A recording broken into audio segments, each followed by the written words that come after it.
Welcome my dear rockers. आज हम देखने वाले हैं द बोन स्नैचर मूवी को। मूवी की शुरुआत में हम अफ्रीका के नामी डेजर्ट में एक आदमी को जमीन से निकल रही तरंगों को रिकॉर्ड करते हुए देखते हैं, जिसके बारे में वो अपने साथियों को भी बताता है। जिस पर उसके साथी कहते हैं कि यहाँ कोई वैल्कनिक पाइप नहीं है, मतलब यहाँ डायमंड्स भी नहीं होंगे। वो कहता है कि ये वैल्कनिक पाइप की तरह कुछ है जिसकी हमें जाँच करनी चाहिए, जरा देखो। असल में ये तीनों वैज्ञानिक है जो माइनिंग एंटरप्राइजेस के अंडर काम कर रहे हैं। इनका मेन मोटिव सिर्फ हीरो को ढूंढना है, इसीलिए ये इस डेजर्ट में जांच पड़ताल के लिए नई नई जगह पर जाते रहते हैं। और इसी तरह ये आज भी जांच पड़ताल कर रहे थे, जहां इनका ध्यान कुछ ऐसी तरंगों ने आकर्षित किया था जो कि काफी अजीब थी। जहां से ये तिरंगे आ रही थी, वहां जाते वक्त इन्हें एक जगह बहुत सारे डंडे मिलते हैं जिनमें कुछ अजीब तरह के मास्क टंगे हुए थे। अब अपनी डेस्टिनेशन पर पहुंचकर इन्हें एक बहुत ही बड़ा सैंडस्टोन मिलता है। जब एक आदमी उसके सैंपल्स लेने के लिए उसे तोड़ने लगता है, तब वो पाता है कि ये तो अंदर से खोखला है। अब एक बड़ा सा होल करने पर एक अजीब सा क्रिएचर उस आदमी को अंदर खींच लेता है, जहां उसके बाकी साथी उसे बचाने के लिए भागते भी हैं कि तभी सीन शिफ्ट होता है। अब हम एक लैब में सॉफ्टवेयर प्रॉब्लम को फेस कर रहे जैक और मेल, दो सिस्टम एनालिस्ट को देखते हैं। असल में ये एक रिसर्च सेंटर के हेडक्वार्टर में काम कर रहे हैं, जहां वो रिसर्च सेंटर तो अंटार्कटिका में है, लेकिन उसका हेडक्वार्टर कोलंबिया में है। किसी ग्लिच की वजह से रिसर्च सेंटर की लैब का टेम्परेचर कॉन्टिन्यूसली गिर रहा था, जिस प्रॉब्लम को जैक अपनी समझदारी से कैसे भी करके ठीक कर लेता है। अब पीछे से जैक का बॉस आकर उसे शाबाशी देता है और साथ में एक लेटर भी, जहां उसकी पोस्टिंग दूसरी जगह कर दी जाती है क्योंकि वहां पर एक सिस्टम एनालिस्ट की जरूरत थी और जैक को वहां पर भेजा जा रहा था। जैक भी अपना सामान बांधकर उस जगह पहुंच जाता है, लेकिन दूर दूर तक रेगिस्तान देखकर उसके होश उड़ जाते हैं। उसके पास सिर्फ एक ही आदमी है जो कुछ बेचने के लिए वहां पर बैठा हुआ है। तभी जैक को लेने के लिए काल नाम का आदमी ट्रक लेकर वहां पर पहुंचता है और वो जैक से कहता है कि वेलकम टू हेल। जिसके बाद वो माइनिंग एंटरप्राइजेस के रिसर्च सेंटर में पहुंच जाते हैं। जैक भी अपना सिक्योरिटी चेक करवाने के लिए मिकी के पास पहुंचता है, जो यहीं पर काम करती थी। मिकी जब जैक का सूटकेस चेक करती है तो उसमें उसे काफी सारी प्रोटेक्शंस और एक डिवाइस मिलता है, जिसके बारे में जैक बताता है कि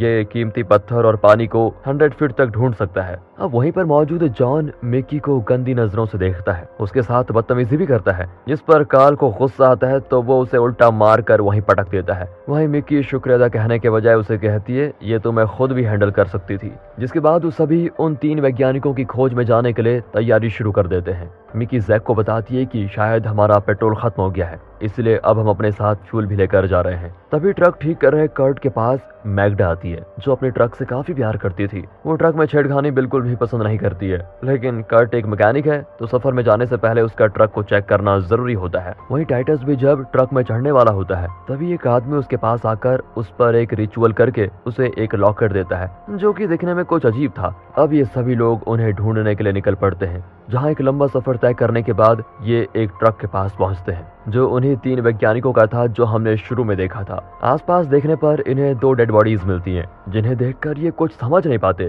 जिसके बाद उन्हें तीसरे वैज्ञानिक हार्वे की बॉडी वहां नहीं मिलती, जिस पर ये समझ जाते हैं कि शायद हार्वे ने ये सब कुछ किया होगा। पीछे से टाइटस उन्हें अपने पास बुलाता है और पैरों के निशानों से कार्ल समझ जाता है ये हार्वे के ही होंगे। अब ये सोचकर वो उन सभी पैरों के निशानों पर चलने लग जाते हैं। आगे चलकर टाइटस नोटिस करता है कि जो 2 पैरों के निशान हैं, अब वो 4 पैरों के निशान में बदल गए हैं। इसके बाद रास्ते में ये उसी अजीब जगह पर पहुंचते हैं जहां वो 3 वैज्ञानिक भी गुजरे थे। अब कार्ल कर्ट को वापस मैग्डा के पास भेज देता है ताकि वो ट्रक से हार्वे का पीछा कर पाए। टाइटस का लॉकेट बिल्कुल उसी मास्क की तरह था जो सफर शुरू करने से पहले उसके गांव के एक आदमी ने उसे दिया था। वो जैक को किसी भी चीज से छूने से मना करता है और कहता है कि ये जगह एक वार्निंग है, हमें जल्द से जल्द यहाँ से निकलना चाहिए। तभी मैग्डा भी ट्रक लेकर वहाँ पहुँच जाती है। फिर वो सभी ट्रक से हार्वे का पीछा करने लग जाते हैं। कार्ल भी रेडियो से सारी जानकारी रिसर्च सेंटर भेज देता है। जिसके बाद वो एक बॉडी के पास पहुँचते हैं, जिस पर कार्ल तो विश्वास नहीं करता कि यह हार्वे की है, लेकिन मिकी और कर्ट उसे बताते हैं कि हार्वे का कुछ सालों पहले बाइक से एक्सीडेंट हुआ था, उसके पैर में एक प्लेट भी डली हुई थी।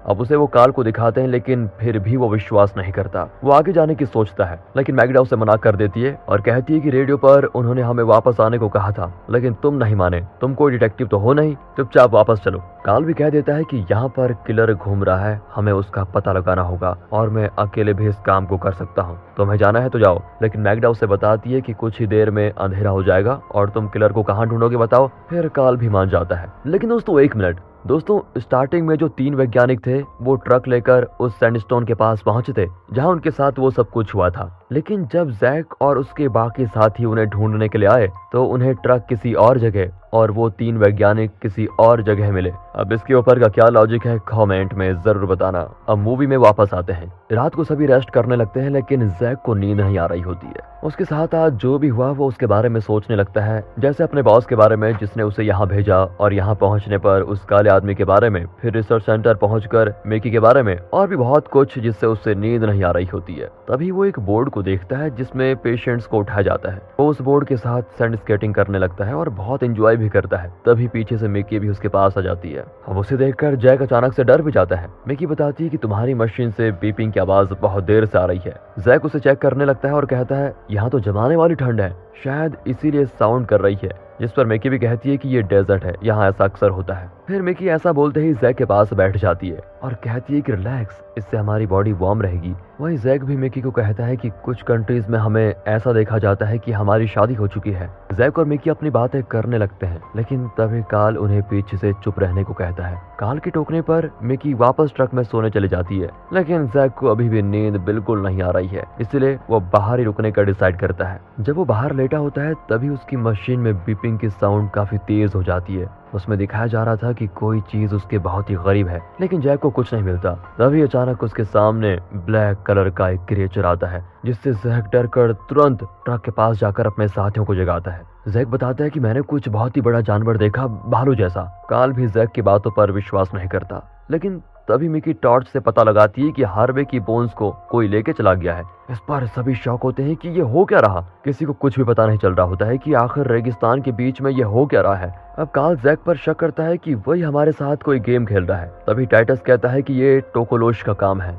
टोकोलोश? जैक पूछता है ये कौन है। काल भी उसे टाइटस का मजाक उड़ाते हुए बताता है कि जो कुछ भी गलत होता है वो टोकोलोश ही करता है। जिस पर टाइटस उसे वार्न करके बताता है कि वो एक सैंड मदर है, जिससे शुरुआत है और उसी से अंत है। वो सब कुछ वापस ले लेती है जो भी उससे बिलोंग करता है, एनिमल, पर्सन, सब कुछ। वो उनकी बोन से लाइफ को पी लेती है और इस तरह वो जिंदा रहती है। अब काल डिसाइड करता है कि जो भी उन बोन्स को लेकर गया है, हमें उसके फुटस्टेप्स का पीछा करके उसे पकड़ना होगा। लेकिन मैग्डा उसे ट्रक चलाने से मना कर देती है, क्योंकि रात को ट्रक चलाना खतरे से खाली नहीं था। काल भी गुस्सा होकर ट्रक से नीचे उतर जाता है। अब अगले दिन वो पैरों के निशानों का पीछा करते हुए एक जगह पहुंच जाते हैं, जहां उन्हें वो क्रिएचर मिल भी जाता है, जिसे कर्ट देखकर कुछ समझ नहीं पाता, और काल भी अपना गुस्सा निकालने के लिए उसे गोली मार देता है। अब जैसे ही वो सभी वहां पर पहुंचते हैं तो उन्हें वो क्रिएचर तो नहीं, हार्वे की बोन्स जरूर मिलती है, जिसे देखकर वो थोड़े शॉक भी होते हैं। उन्हें कुछ भी समझ नहीं आ रहा होता है। तभी वो डिसाइड करते हैं कि वो चलते रहेंगे, लेकिन तभी जैक भी टाइटस से पूछ पड़ता है कि जो कुछ भी हो रहा है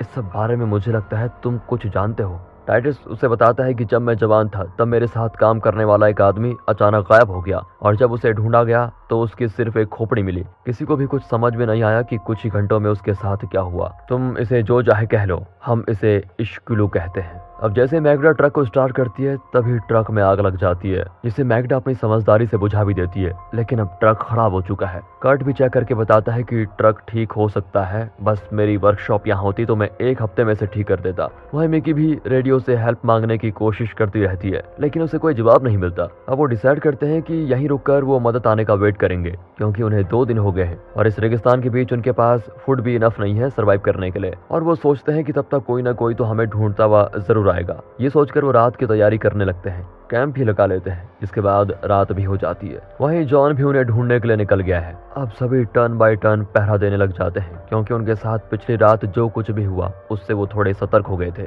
अब कर्ट टाइटस को उठाता है क्योंकि अब उसकी बारी है, जिसके बाद कर्ट भी स्लीपिंग बैग में सो जाता है। तभी जैक की मशीन में किसी अनजान चीज के पास आने की बीपिंग साउंड बहुत तेज हो जाती है। वहीं टाइटस को भी एहसास होता है कि कोई उनके करीब है। अब ये सोचकर वो कर्ट को जगाने लग जाता है, लेकिन कर्ट उठता नहीं। जब वो बैग को हटाता है तब वो कैट को चींटियों द्वारा खाता हुआ देखकर बिल्कुल शॉक हो जाता है और अपने बाकी साथियों को बुलाने लग जाता है, लेकिन जब तक बाकी लोग कुछ कर पाते कर्ट की मौत हो जाती है। अब वो चींटियां टाइटस पर भी चढ़ जाती है, जिस पर काल उन चींटियों पर गोली चला देता है और वो चींटियां टाइटस को छोड़कर अब काल के पीछे पड़ जाती हैं। काल तो गोलियों की बौछार कर रहा होता है, लेकिन उन पर कोई असर नहीं होता। अब वो डिसाइड करता है कि उन्हें पेट्रोल से जला देंगे, जिस पर मैग्डा उसे गन पॉइंट पर रोक देती है। वहीं जैक नोटिस करता है कि वो चींटियां जहां पेट्रोल गिरा था वहां बिल्कुल भी नहीं आ रही होती है। काल ये सब कुछ देखकर उन पर अपना सारा गुस्सा निकालता है वहीं टाइटस की हालत बहुत ही नाजुक होती है और वो दर्द से कहरा रहा होता है। मिकी भी उसका दर्द कम करने के लिए उसे पेन किलर का इंजेक्शन लगा देती है। वहीं जैक को अपनी मशीन में अभी भी उस क्रिएचर के आने का पता चल रहा होता है। ट्रक से उतरकर ट्रक के चारों तरफ पेट्रोल फेंक दिया जाता है, लेकिन तभी वो क्रिएचर उसके सामने आ जाता है, जिस पर कार्ल पहले गोलियां चलाता है। हालांकि जैक कार्ल को गोलियां चलाने से रोकता भी है, लेकिन उन दोनों में आपस में ही लड़ाई शुरू हो जाती है, जिस पर मिकी को बीच में आकर उन दोनों को रोकना पड़ता है। शांत होने के बाद जैक कार्ल को समझाता है कि ये तरीका काम नहीं करेगा, लेकिन कार्ल भी बिना कुछ सोचे समझे चला जाता है। अब सभी टाइटस के पास बैठे होते हैं। टाइटस उन्हें बताता है कि वो अपने बच्चों को ढूंढ रही है। मैग्डा भी कार्ल से कहती है कि टाइटस को जल्दी हॉस्पिटल ले जाना होगा, लेकिन अभी तक हमारे पास कोई मदद के लिए आया ही नहीं। हमें वैसे अपनी उम्मीद नहीं खोनी चाहिए। एक काम करो कार्ल, तुम खुद मदद के लिए क्यों नहीं जाते? जब तक तुम मदद ढूंढने के लिए जाओगे तब तक हमारे पास इनफ फूड है और इनफ पेट्रोल है, और तब तक हम उस अनजान चीज से बच भी सकते हैं। जिस पर कार्ल मान जाता है और वो अगले दिन मिकी और जैक के साथ एक पेट्रोल के कैन को लेकर निकल जाते हैं। जहाँ काफी दूर चलने के बाद जैक को उसकी मशीन में बीपिंग की साउंड और तेज और लाउड सुनाई देती है। जब वो फोकस करता है तो आर्ट्स के पास पहुंच जाता है, जहां उसकी मशीन बहुत ज्यादा बीपिंग करती है। अब जैक कुछ समझ पाता उससे पहले ही एक सैंडस्टॉर्म उनकी तरफ बहुत तेजी से आने लग जाता है, जिससे वो भागने तो लगते हैं, लेकिन नेचर के सामने वो टिक नहीं पाते और एक जगह चुपचाप बैठ जाते हैं। जैसे तूफान थमता है तो देखते हैं उनका 90% पेट्रोल बह गया है और जैक की मशीन भी खराब हो गई है। जिसके बाद रात भी हो जाती है। फिर वो एक पेड़ के चारों तरफ पेट्रोल डालकर वहीं बैठ जाते हैं, जहाँ मिकी के दिल में जैक के लिए प्यार की फीलिंग्स आ रही होती है। वहीं कार्ल भी मिकी का हाथ थाम लेता है। मिकी भी सोचती होगी किससे प्यार करूं। खैर, अब जैसे कुछ वक्त बीतता है तो वो क्रिएचर वहां पर पहुंच जाता है जिसने मैग्डा का फेस लगाया हुआ है। मतलब उस क्रिएचर ने मैग्डा और टाइटस को मार दिया। जिसके बाद वो उन पर भी चींटियां छोड़ता है, लेकिन पेट्रोल की वजह से वो कुछ नहीं कर पाता। अब सुबह होती है, जहाँ उन्हें एक रेडियो की साउंड सुनाई देने लगती है। जब वो आसपास चेक करते हैं तो उसी जगह पर पहुंच जाते हैं जहाँ मूवी की शुरुआत में वो 3 वैज्ञानिक आए थे। लेकिन दोस्तों एक मिनट, दोस्तों स्टार्टिंग में जब जैक और उसके बाकी साथी उन 3 वैज्ञानिकों को ढूंढ रहे थे, तब ये ट्रक उनको वहीं पर मिला था जहां उन दोनों लोगों के कंकाल पड़े हुए थे। तो ये ट्रक यहाँ पर कौन लेके आया? अगर आपके पास इस सवाल का लॉजिकल आंसर है, कमेंट्स में जरूर बताना। अब वो तीनों उस सैंडस्टोन के अंदर जाकर देखते हैं तो उन्हें कुछ बोन्स मिलती हैं, जिसे देखकर जैक समझ जाता है कि वो क्रिएचर आंट्स की क्वीन है। उसे बोन्स चाहिए सर्वाइकल के लिए। वो बोन्स के बिना कहीं नहीं जा सकती, इसलिए उसे हमारी यानी बोन्स की जरूरत है। आंट्स इस धरती पर डायनासोर के समय से हैं, जैसा कि टाइटस ने कहा था इश्कलू। तभी जॉन भी उन्हें ढूंढता हुआ पहुंच जाता है और उन 2 वैज्ञानिकों के कंकाल को देखता है, जिससे वो कुछ समझ नहीं पाता। अब दोस्तों ये कंकाल यहाँ कौन लाया होगा? अगर इसका जवाब किसी के पास है तो वो भी जरूर बताइएगा। जॉन भी आवाज लगाकर उन्हें बाहर बुला लेता है, उन्हें गन पॉइंट पर रखता है। कार्ल और बाकी सभी उसे समझाने की कोशिश भी करते हैं, लेकिन वो कुछ समझना ही नहीं चाहता। वो उन्हें ट्रक में बांधकर सीधे रिसर्च सेंटर चलने को कहता है, लेकिन कार्ल अपनी समझदारी से उसे खिड़की से लात मारकर बेहोश कर देता है और उसे भी ट्रक में बांधकर अब वो डिसाइड करते हैं कि वो उस क्रिएचर को खत्म किए बिना नहीं जाएंगे। लेकिन मिकी इसके खिलाफ होती है। बाद में बहुत मनाने के बाद वो भी मान जाती है। अब उन्हें शक होता है कि उस चींटी का ठिकाना ओल्ड माइन में भी हो सकता है। फिर वो सभी ये सोचकर वहां भी पहुंच जाते हैं, जहां कार्ल अंदर जाने से पहले अपने साथ नाइट्रोग्लिसरीन ले लेता है, जो कि एक तरह का एक्सप्लोसिव होता है। अंदर जाते ही वो क्रिएचर भी उन्हें नीचे बुलाने लगता है और जैक उस क्रिएचर की चाल को समझ जाता है, लेकिन कार्ल नहीं। वो उसका पीछा करते जैक और मिकी से अलग हो जाता है। जैक उसे आगाह भी करता है, लेकिन वो क्रिएचर तब तक कार्ल के ऊपर भारी लकड़ी को गिरा देता है और उसके ऊपर आर्ट्स छोड़ने वाला होता है। तभी मिकी और जैक भी वहां पर पहुंच जाते हैं, जिसके बाद तो वो जैक के पीछे पड़ जाता है। जैक फिर अपनी समझदारी से उसे एक गड्ढे में गिरा देता है और जब वो तीनों उस गड्ढे को चेक करते हैं तो वो क्रिएचर कार्ल को पकड़ लेता है। लेकिन कार्ल भी बिना डरे उस एक्सप्लोसिव के साथ मिकी और जैक का हाथ छोड़ देता है। अब ब्लास्ट से बचने के लिए मिकी और जैक दूसरी जगह पहुंच जाते हैं, जहां उन्हें उस क्रिएचर का ब्रेन मिलता है। अब वो जगह गिरने वाली थी तो इसलिए मिकी उसे उस ब्रेन को मारने के लिए कहती है, जिस पर जैक भी चाकू निकालकर उस ब्रेन में घुसा देता है। फिर वो जगह गिरने से पहले ही वो बाहर आ जाते हैं। बाहर आते ही वो देखते हैं कि जॉन को उस क्रिएचर ने मार दिया है और उसके सिर्फ